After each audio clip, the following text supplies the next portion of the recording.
사회적으로 핫한 이슈를 키워드로 알아보는 핫키워드 시간입니다. 함유진 캐스터 안녕하세요. 네, 안녕하세요. 네, 청년들에게 도움이 될 만한 소식 들고 왔습니다. 청년들에게 취업만큼이나 간절한 건 무엇일까요? 바로 주거 안정인데요. 정부가 청년들 월세 부담 완화를 위해 월세 지원에 나선다는데 기준점이 되는 소득과 재산은 대체 얼마인지, 어떤 기준점인지 핫키워드에서 짚어보겠습니다. 네, 자취하는 대학생들에게 꼬박꼬박 빠져나가는 월세는 큰 부담이죠. 그렇기 때문에 더 반가운 소식일 것 같은데요. 네, 맞습니다. 네, 집값 급등에 청년들 월세 부담이 더 커진 요즘이죠. 2030 청년 1인 가구 절반 이상이 다세대 등 이른바 원룸에 살고 있다는 조사도 있을 정도인데요. 특히 서울은 원룸 월세 평균이 50만 원에 넘는 상황이라 저소득층 청년들에겐 더 큰 부담이죠. 네, 그렇다면 이번 정부의 지원 언제부터 얼마나 지원이 되는지, 기준점은 어떻게 되는지도 궁금한데요.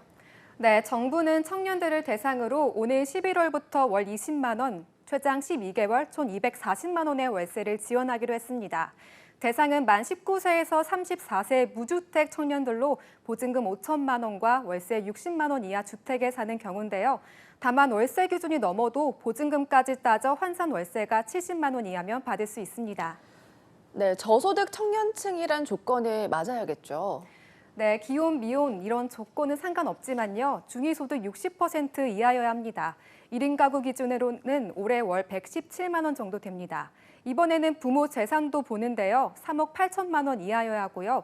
중요한 건 부모와 단순히 세대 분리 여부가 중요한 게 아니라 생계를 실질적으로 달리하는지 여부도 따져야 합니다. 네, 지급은 11월부터지만 신청은 그보다 빠를 텐데 언제부터고 또 어떤 서류를 준비해야 하는지도 궁금합니다. 네, 실질적인 신청은 8월 하순부터입니다. 월세 지원 신청서와 함께 소득과 재산 등 요건 확인에 필요한 서류를 첨부해야 하는데요.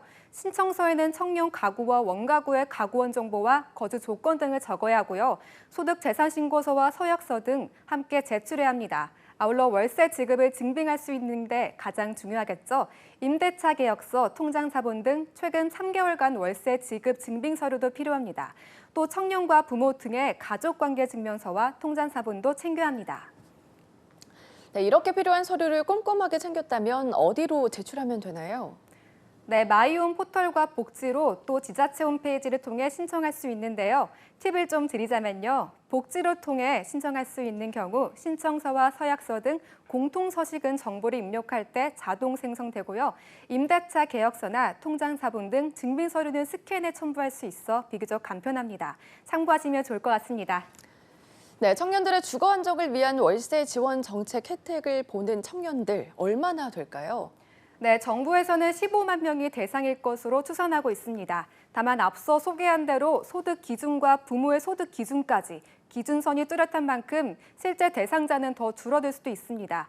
내가 지원 대상인지 아닌지 너무 헷갈린다 싶으신 분들은 지원 가능 여부를 미리 확인할 수 있게 모의 계산 서비스를 5월 2일부터 제공하니까요. 확인해 보시면 좋을 것 같습니다. 네, 소득이 낮은 청년들의 주거비 부담이 앞으로 조금이나마 줄어들기를 기대해 봅니다. 이런 직접적인 현금 지원책과 함께 청년을 위한 장기적인 대책 마련도 함께 되어야겠죠.